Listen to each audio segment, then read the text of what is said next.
Please welcome the Democratic nominee for president, Vice President of the United States of America, Kamala Harris.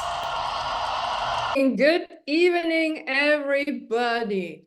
Wow, what a hype, the convention. I mean, one thing is for sure, the emotions were really triggered high at the convention in Chicago of the Democrats. And there were some great speakers. The Obamas, and I gotta say, Michelle Obama, in my opinion, was even stronger than her husband, Barack. The Clintons were there.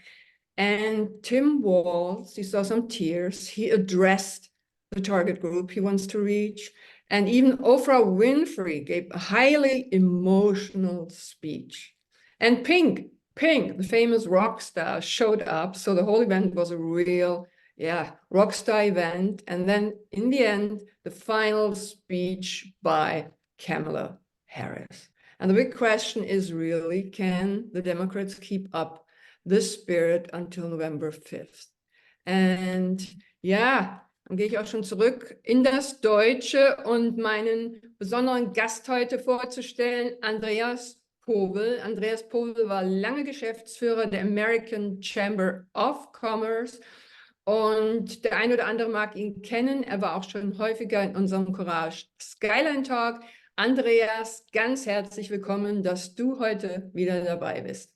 Herzlichen Dank, Claudia Böhnert. Freue mich sehr.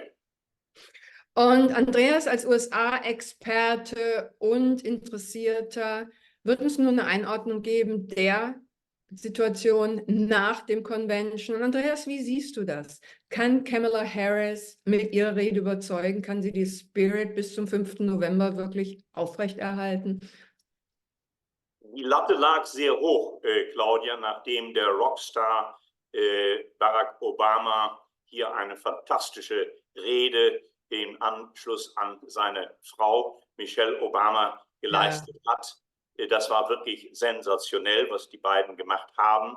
Richtig. Und trotzdem hat Kamala Harris, eine wirklich gute Rede gestern Nacht hier präsentiert. Die Stärken, um es kurz zusammenzufassen, waren sicherlich, dass sie den Mittelstand mehrfach, Familie, Kinder und überhaupt das ganze Mittelstandsthema in den Mittelpunkt gestellt hat.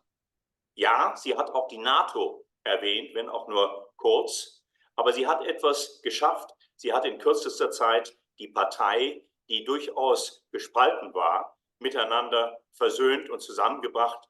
Es war sachlich, authentisch und es war sehr effektiv.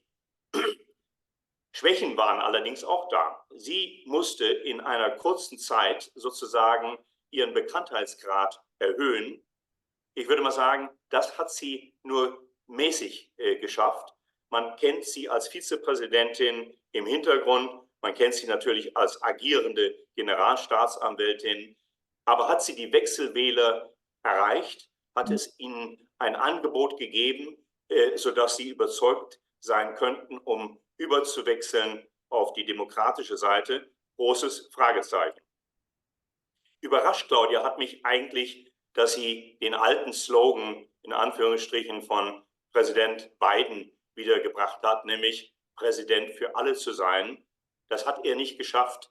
Und die große Frage ist, ob man das in dieser Situation heute schafft.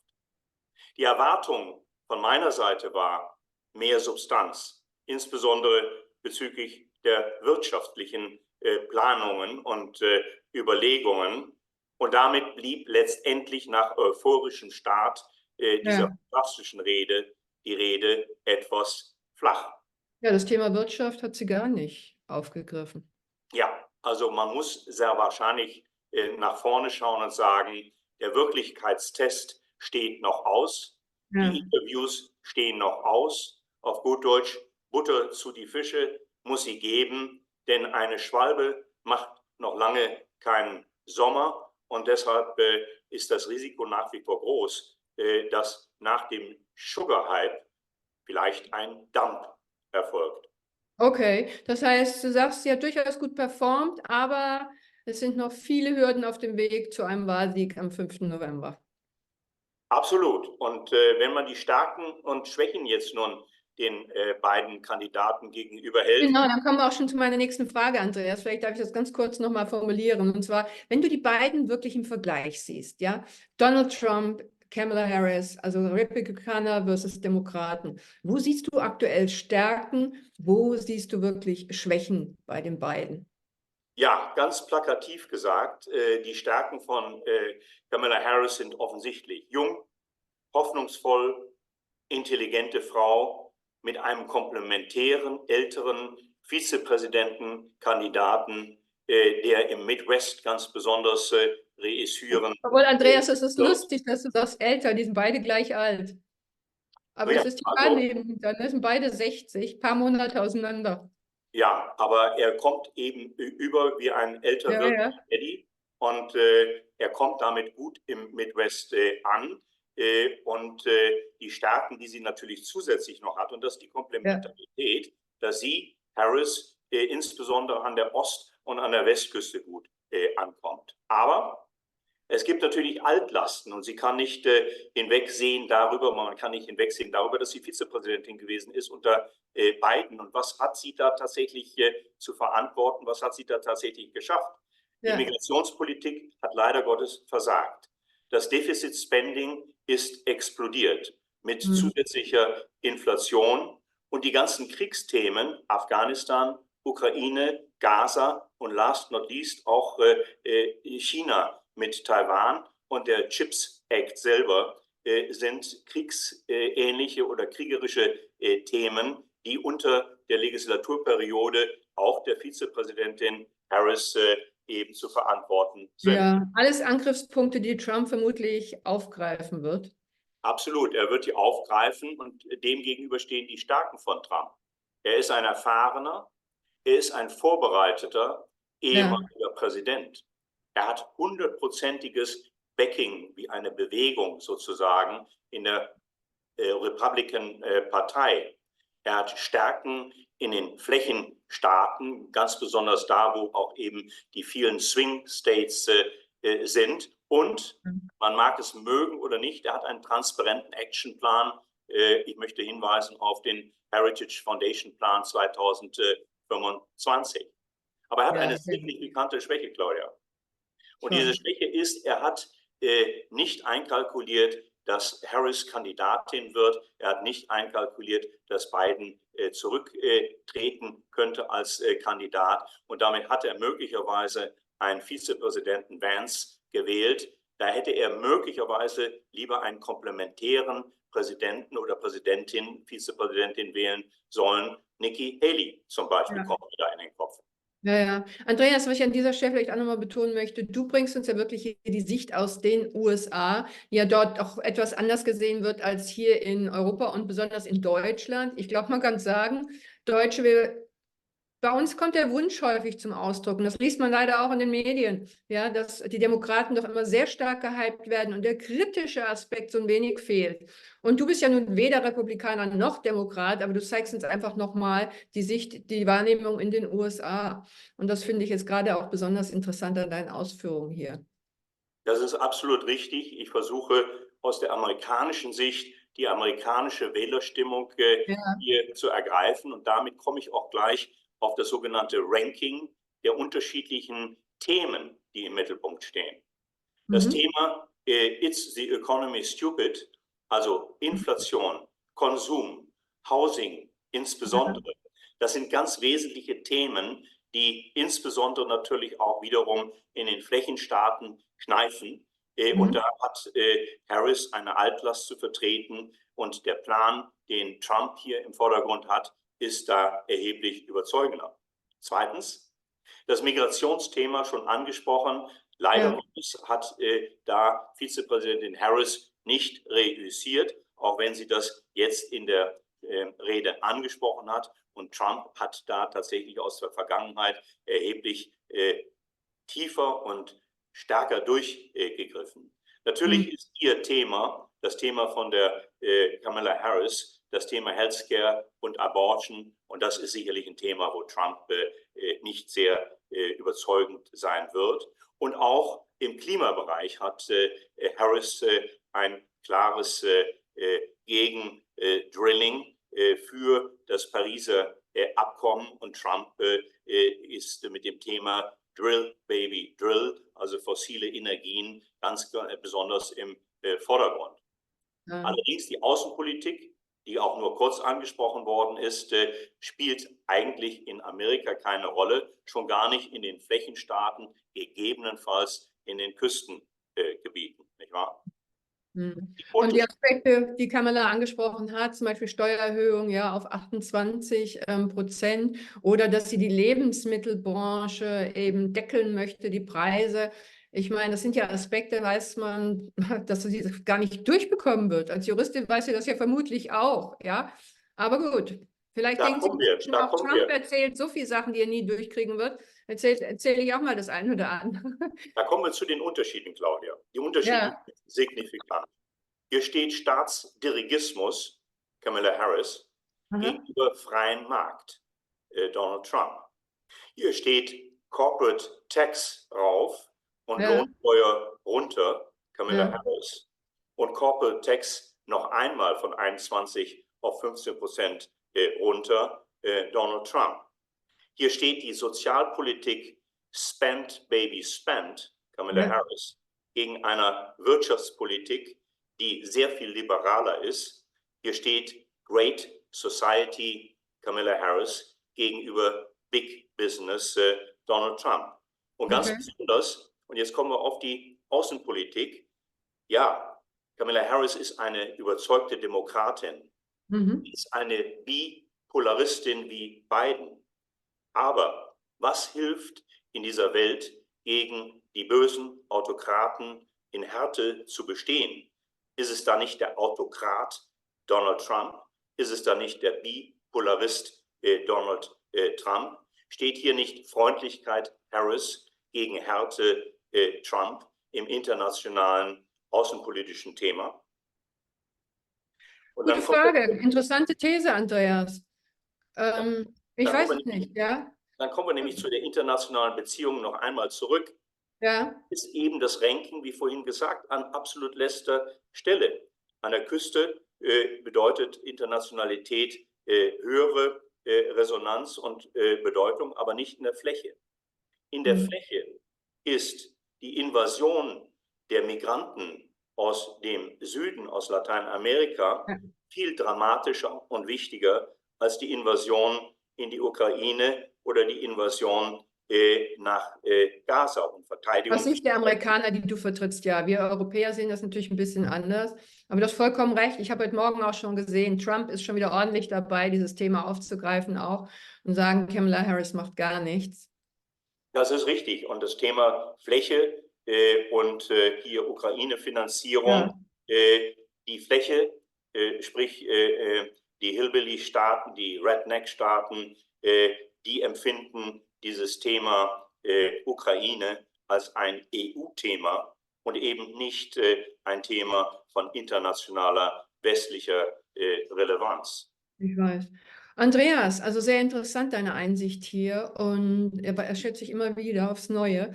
Und wo siehst du mögliche Gefahren eventuell im Wahlverlauf? Wie lange ist es noch? 10 Wochen, 11 Wochen? Nee, nicht mehr so viel, 9 Wochen eigentlich nur noch, ne? Was könnte noch Einschneidendes passieren, was das Wahlergebnis wirklich entscheidend beeinflussen könnte?